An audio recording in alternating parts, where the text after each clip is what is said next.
परवाचा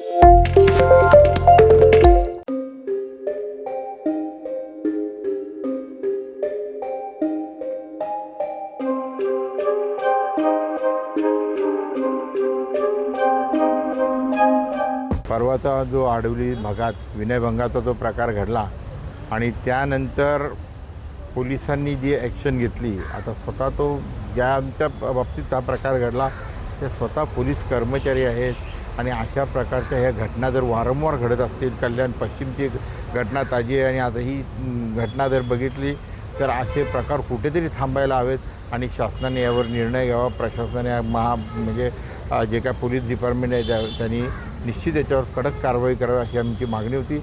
आणि तो जो काय सदर जो आरोपी आहे तो आता काहीतरी ॲडमिट झाला आहे नाटक करून.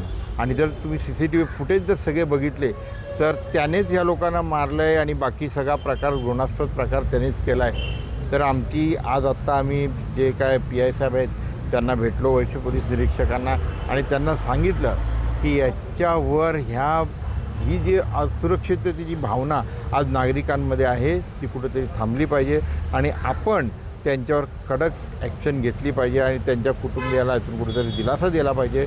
आणि असा जर प्रकार वारंवार घडत असेल आणि जर डिपार्टमेंटकडून काय होत नसेल कारवाई तर महाराष्ट्र नवनिर्माण सेना म्हणून आम्ही नागरिकांच्या बाजूने उभे राहू आणि मग कायदा हातात घेतला म्हणून आमच्यावर जी काही कारवाई होईल त्याला आम्ही समर्थ आहोत.